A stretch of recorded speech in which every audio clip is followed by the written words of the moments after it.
All right, welcome back. Thank you. I'm Colin Gilchrist, CEO and founder of Union Kitchen, and we've got Daniel Diaz here from Social Bulldog, and we're on part 4 of talking about leveraging social media to grow, really grow your revenue, grow your business.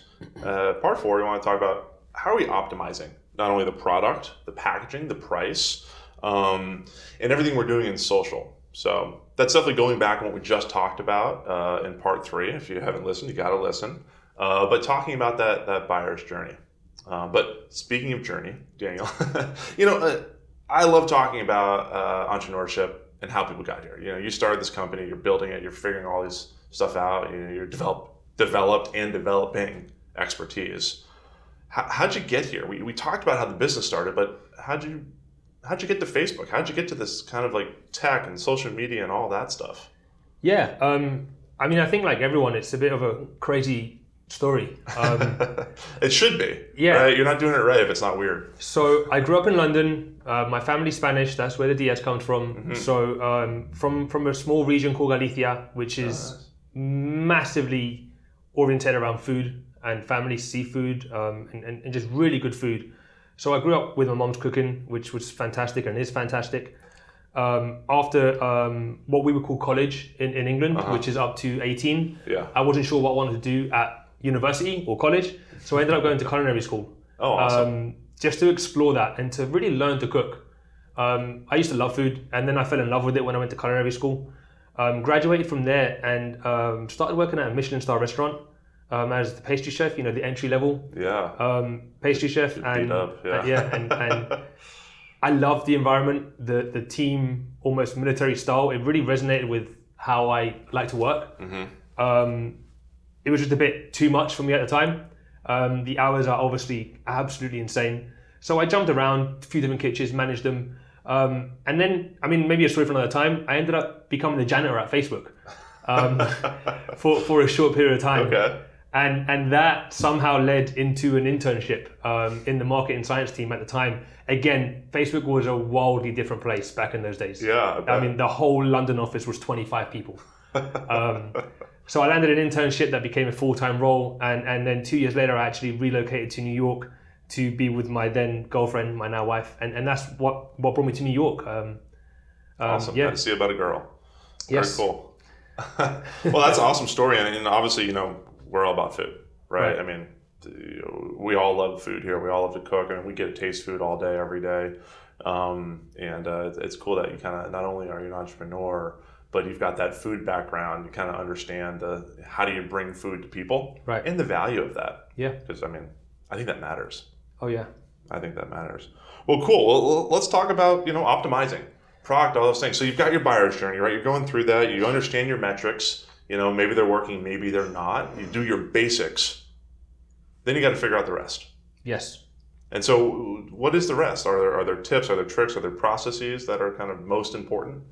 Yeah, I just spoke about in the last section, the first step is to clean up that process on site. Keep it simple, keep it clean. Speed, simple, 4 clicks if possible. Once that's done, it's really then starting to dig into the ads and your product offering and what that all looks like for a new introductory consumer, because that's critical. Your repeat customers are very likely buying a different product and price point than an introductory offer. Well, and this goes without saying, but it's worth saying. You don't get return customers until you get a first customer. Right. So you got to start with introductory. Yes. And then, so how do you think about introductory offers? And that's something that we work with our clients, like for the first 6 months and ongoing, right? The question always becomes, are we hitting our revenue goals and our growth goals? And if not, what do we have to do to get there? Mm-hmm. So when you're thinking about an introductory offer for the first time, there are things that you can do like survey non-customers. And there's a plethora of tools out there to kind of survey consumers and what they would like from your offering. But then the most important to me is testing on the platform, because that's what's actually important. The survey is great directionally, but it's not necessarily going to work when you start running it. So again, Facebook's a learning algorithm. It's also a testing platform. You are always testing and iterating on those tests. So you need to find a balance with your introductory offer. I always have a very extreme analogy. I guess I work in extremes. If you were to give your product away, you would gain many, many, many customers, right? Yes. So pricing's one of the main indicators of whether or not someone's going to purchase your brand for the first time. The balance here, and again, balance comes back into it. It's all about balance. Is how much do I discount to increase conversion rate?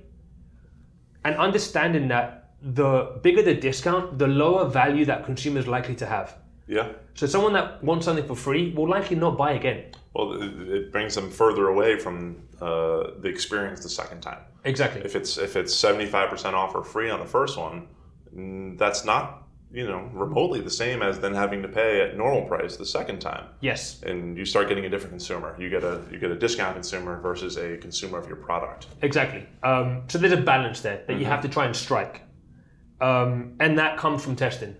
You're going to see, again, the bigger discounts, the better offers have higher conversion rates and likely worse cohorts over time, which is something you should be trying to track.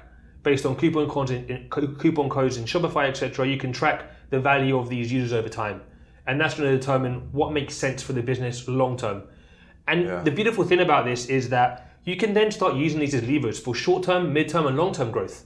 If you need revenue this month for whatever reason, because there's a cash flow issue or an inventory issue, you can leverage this test that you ran 3 months ago that doesn't drive long-term value, but drives revenue right now. And that's the beautiful thing about this. Once you learn something, you can leverage it in unique ways to keep you growing at the pace you need to grow at. How do you, and that brings up for me, how do you balance, to use balance again, not using that all the time? If this is the silver billet, well, why isn't it the standard? And then when do you use it? And then do you leverage, events and stuff like that? I mean, how do you help someone figure that out? I think it comes down to us learning the business more holistically and overall to understand our growth goals and what it needs to get there. Because if we're still hitting our growth goals at a 70% discount, obviously using extremes, and that's still driving the lifetime value we need, there's no reason not to always run that. Right, we're hitting the goals we need, and the value of said consumers is still high enough that we are growing efficiently. Then that is a good reason to keep running that. I think one of the biggest things that we try and train our clients on is removing assumptions, and that's on everything. Yeah. The product market fit is the biggest one where we show most of our value, and it's slightly off topic, but I think it's very important. People often come to us telling us who their consumer is. Yeah. And yet they're a fledgling company. They're still a healthy business, maybe 5 million in revenue, but you're still finding your space in what would normally be a very large industry. Yeah. And we've done this so many times where a great example is a cologne brand came to us, obviously only targeting men. The first thing we did was targeted women as well. We increased their volume by 40% overnight. That's amazing. Because they had this preconceived assumption, very safe assumption. Rational. Yeah, absolutely. But even in that extreme, you're likely missing out on an opportunity that's here. Because again, going back to how strong the algorithm is, it can figure out things that we are not aware of. So removing these assumptions, and it also goes for discounts. 70% off sounds really bad for business. Remove that assumption and look at the data. Is it bad for business? If it's not, you should keep running it, because guess what? It's great for growth. So it really comes down to testing, analyzing, iterating with introductory offers, and pretty much the whole platform. So we were talking too about leveraging events. Yes. You've got the big shopping days, which traditionally were in retail, but now they're online. Yeah. What do you think about for that stuff? Yeah, so there's generally like 4 or so main events in the year. A lot of our clients like. What are those? Yeah, tell me the 4. Yeah, Labor Day, Memorial Day, Black Friday, and Cyber Monday kind of roll into one. Okay. And then just a holiday period as a whole. There'll be mainly the 4 that consumers are expecting some sort of event, and that's actually super important. A lot of our clients want to run events at times that they need to drive extra revenue, and it doesn't always work the way they want it to work. And I think that's a lot of times is, again, meeting the consumer where they are. They're not expecting an event, so they're not really open to it. Yeah, they're not ready for Taco, Thursday. Right. or even just seeing it's really fascinating, I think, the way the psychology works of these tentpole events. Running a 30% offer in July probably isn't going to work as well as running a 30% offer during Black Friday. Yes. The consumer's they're not expecting it. They don't resonate in the same way. So those 4 events, those kind of 4 holidays, and honestly, really Black Friday, Cyber Monday, and holidays, Q4 is really where most of the revenue is driven for businesses. It's wild how the dynamic works. So focusing on those is super important. And we've come up with a strategy that we've seen work year after year now, which has some very actionable items that I'm going to go over on how to prepare yourself for Black Friday. Awesome. Love that. So I, again, want to really think about Black Friday, Cyber Monday, and holidays almost as one event. And this really goes back to understanding how the platform works. It's a learning algorithm. The more data you can feed it, the more efficient it's going to become. And this happens at the ad set level. So you want a simple discount event, preferably between 25 and 30%, if you can afford to do that, because that's what's expected. And why? Okay, so 25 to 30 is because it's expected. Yeah. Less is too little. Pretty much during these times. It doesn't mean you should probably not bother, but it's not far off that, honestly, because you'll see most sales are running in the 40% during Black Friday. Which is probably not sustainable even for 3-4 weeks for some brands. Yeah. So 25 to 30% is probably borderline minimum that you actually should offer during that time. You want a simple discount. It can't be a tiered structure. It can't be buy 3 get 1 free type thing. It has to be a too much math. Yes. No math.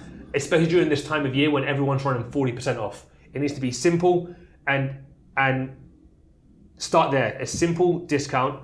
You also, when you're running paid media behind this, you want to have almost an evergreen approach to this. You don't really want to leverage the terms Black Friday, Cyber Monday, because it's going to limit you to those weekends. And this goes back to the understanding that Facebook learns over time. You don't want to learn Black Friday ad, you want to learn 25% discount ad. Kind of. So it's not the term itself, it means that you're going to have to shut that down after Black Friday and then launch your Cyber Monday ads. Which means you're starting ads again, and the platform has to relearn the same thing again. The consumers are the same. It only has like a day.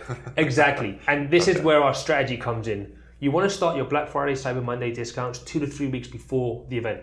So most of our clients now are getting ready to launch in the first or second week in November. And this is because it takes some of the strain off having to spend a crazy amount of money in 2 days. We can spend the first 2 weeks building slowly and ramping, because consumers are already prepped. It's Q4. Yeah. I mean, Christmas lights have been up for 2 months already. They're up now, aren't they? So they're already prepped for this mentally.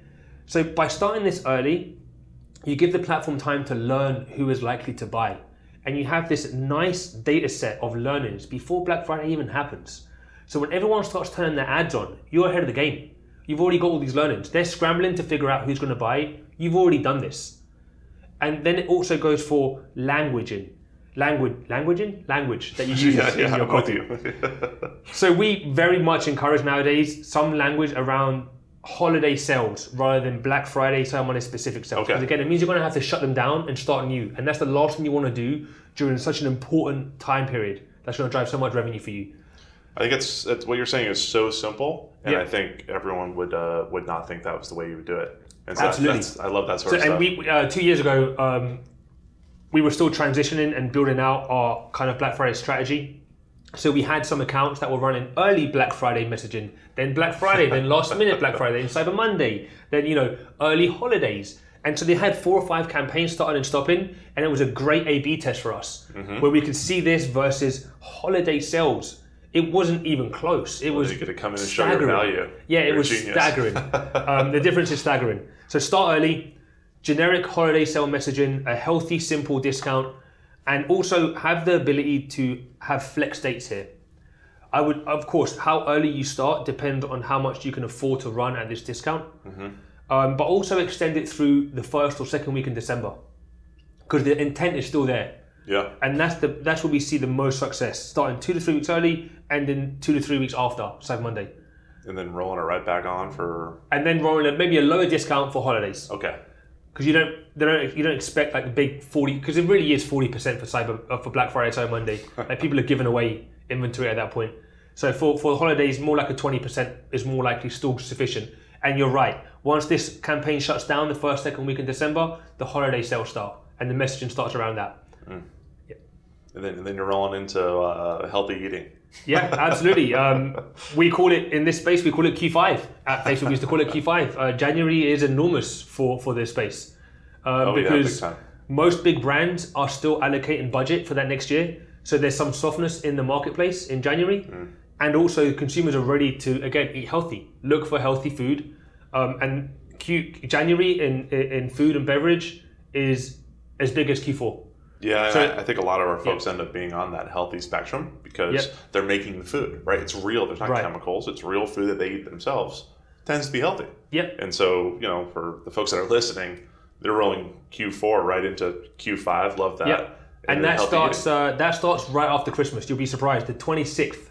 We've even, I used to work with very, very large meal kit companies. We start Christmas Day. You'd be surprised how many people are shopping Christmas Day. Oh, I'm starting to feel pretty bad about myself. Like 6, 7 p.m. on Christmas. Just like, what have I done? I actually see it after lunch. You see 2 o'clock lands, everyone's had food with their family. It's time to get on the sofa and time to start buying some stuff. Yeah, I got to change my life. I can't live like this. Exactly. That's fantastic. Yeah.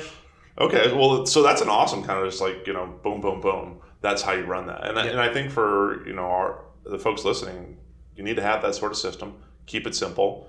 And I think a lot of them would ask the question, should I even bother with the holidays? Do you sell food on holidays? And I think the answer, yes. And you're gonna punch through in January too. Yeah. Yeah, absolutely. I love that. Very cool. So all that stuff. Another thing that's interesting to think about is discounting, but also this idea of sampling. And in our stores, we're going to sample a chip, and you're going to come and you're going to taste it, and we're going to drive kind of a tasting, consumption, trial. Harder to do online. We talked earlier, it's kind of hard to get people to buy a case. So this idea of sampling is really interesting, and I know you've been thinking about that. Yeah, you see that there's trends on the platform, obviously, on how consumers behave over time. I remember the wave of subscription clients. I had many, and how that took off, and people were very open to it, and how that's almost, I feel like it's dying down because people don't like this commitment to an ongoing payment. And now we're really seeing sampling take off. And it's a little bit nuanced because you have to really dig in and figure out the economics, because you're obviously going to be selling only maybe a handful of product. For example, if you have 4 flavors of chips, the sample might be 4 packs. Yeah. Now the economics have become very challenging. Yeah. The idea here though is it resonates very strongly, because one of the barriers to entry for our vertical is, to your point, does it taste good? Yeah. You don't want to buy 16 packs of this to find out. So the trick here is we work with our clients, and this is very much in the food space on our food clients, is a sample approach is critical almost for client acquisition. I believe so next year and the next couple of years, it's going to be absolutely critical. You have to figure out how to ship and get a small sample of your product into the consumer's hands efficiently without burning cash. And you think that's going to be like you're going to have to do that? I believe so. Makes sense. Yeah. I want to try this stuff, and if other people are letting me try it, then why would I try yours if you won't? The biggest challenge here though is I can see it from the owner's perspective. It's scary, because what I'm asking you to do is really put your product to the test, because if it tastes good, they're going to come back and buy it. Well, and ultimately that's all that matters. And we talk about, you got to have a great product that the market wants, right? Price, packaging, flavor, nutritional, all those things have to make product market fit. And if you have that, if people keep coming back for it, that's what you grow. Right. And listen, if they try your stuff and they don't want it, well, that's also a very clear indication you don't have product market fit, and you need to change your product, your price, your packaging, whatever, immediately. But that's very scary. Sure. Well, it's hard to face the music, right? I think a lot of us are afraid of that, because you spend so much time into building a product, money, your energy. It's your baby. It's your ego. It's all poured into this thing, and sometimes we're afraid to find out if people actually like it. Of course. Don't tell me. It's like this podcast. I can't listen to this. I don't want to. Hear how dumb I sound. And so I think a lot of people are afraid of that, and that's what we're trying to do with our stores. Right? Like, let's break through that barrier. Let's find out what people say with their dollars. And then here, what do they say online? Especially with the sample. I love it. And what we do is we work with our clients to figure out what a sample looks like. We've been doing this all year. Like, what I mean by that is, how big is the package? What's the price point? Is it free and you pay shipping? Is it $20? We find that limitation on price point, on what the market's willing to pay for a sample. And that obviously determines how efficient or not we can be, which then determines how many samples do we run this month, and how much budget does that mean? Because we want to be able to measure the cohort of that advertising. Yeah. So does sampling work for us? And how do we make it work? And then from there, we use it as a way to balance ad spend. So our samples right now for any given account might only be 20% of total ad spend because we're not sure if we want to lean in entirely there. Yeah. So we still have our evergreen ads where we're asking the consumer to buy 16 packs of this food, which is working to an extent. The samples are obviously far more efficient from a volume standpoint. We can drive much more volume there. Sure. But we balance those two flows essentially. And I think trying to segment the user base like that makes a lot of sense to me. Interesting. And we have other clients that the samples are basically the entire acquisition strategy right now because they work so well. We're actually breaking even on our sample, which means it's a win-win-win. Wow. We're not losing money on that sample if the consumer never came back to buy again. Really? Because we found this sweet spot between price and COGS and shipping. That means we can run samples till the cows come home. Is that an English saying? Doesn't matter. It works for me. Yeah. And we know we're not burning cash there, which that's literally the dream. Because we're getting our product in thousands of people's hands, and even if they don't come back and buy, we're not losing money, which means you can really explore the product market fit of our product and then tweak it based on what you're saying. Like you said, if it's not working, why is it not working? How do we tweak it? And I think that's such a critical thing. I haven't said this. We've been dancing around it, but whatever you think your product is wrong. Yes. And your job as an entrepreneur, as you go through these phases of your business, is to figure out how it's wrong, why it's wrong, and how to make it right. And that's that humility thing we talked about in the beginning, right? You're arrogant enough to think that it's right, but then you're humble enough to listen to the customer, change the product, change the ads, change the brand, the marketing, whatever it is, to meet them. And hopefully you don't have to change a lot. Hopefully you're pretty good and you got close. But yeah. I mean, talking about meeting consumers is really fascinating because back in the day, the consumer had no power, right? They had to go to the store and they could only buy what was in front of them. Yeah. We're getting to a world where it's the other end of the spectrum entirely. And that's why I'm saying I think samples will be very, very important in the next 2, 3, 4 years because we're getting to a point where the consumer has all the power. And we don't get to dictate what they buy anymore or how they buy it, which is super important. Absolutely. Chase them to follow our page, to sample our product, to buy again, because there's a lot of other people that are now trying my product. Yeah, exactly. But what's fascinating, those things change, but at the end of the day, what matters is a truly great product that meets customers where they are. Right. If you can do that, it's a wonderful thing to get sales, right? But it's a whole other thing to have 10, 20 years of great sales, and that's a great product. Yep. And ultimately, that's what we're trying to build. Right. Very cool. And these are ways to figure that out. Yeah, I mean, I think that's one value prop that at Social Bulldog we don't talk about enough, is we help you figure out essentially how good your product is very, 100%. very quickly. I was about to say quickly, Yeah. with good data, Yeah. right? It's not anecdotal. It's not, asking someone at the store, being like, oh, why do you like that? They'll never answer you the right way. Yeah. You're getting thousands of impressions, thousands of opportunities for yes and no's, and then you'll be able to take that and say, okay, cool. So, I mean, it's not a comfortable thing to find out, but that's what we do very well. And you might not like the results of what we show you, but that's what we do. And this year, actually, we partnered with one of the largest wineries to actually help them redesign how they go to market, which is traditionally they would use a focus group and anecdotal ideas on how to label their wines. We're now doing exactly what you said. We're running this through the platform. Instead of asking someone which one they prefer, seeing which one they buy. Dollars. And it's literally changing the way they're thinking about it. And that's what we do for all our accounts, really. It's really figuring out how strong your product market fit is and how do we fix it if it's not good, right? Listen, change it. I mean, that's just kind of like the whole focus of this, right? How do you get someone to market that you can learn from as quickly as possible?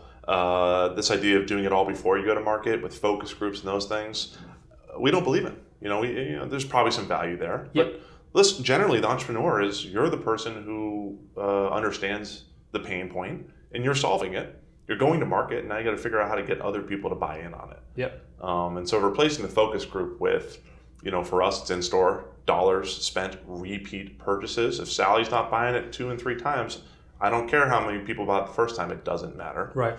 And then online, just like crushing through, thousands of data points and people to figure out, okay, why do they buy it? Why don't they buy it? What do they want to see? And how do I make those changes? Yep. That's the game. And that's optimizing. Yeah. Very cool. Awesome. Well, I think this is an awesome way to think about that, learning from it, and also leveraging. I love what you put together for events and all of that. Very cool. That's talking about optimizing product, and then we're going to do a part 5. And we're going to talk about creative strategy, which is fun and it's creative and strategic. Who doesn't like that? Cool. All right. Well, thank you. Thank you.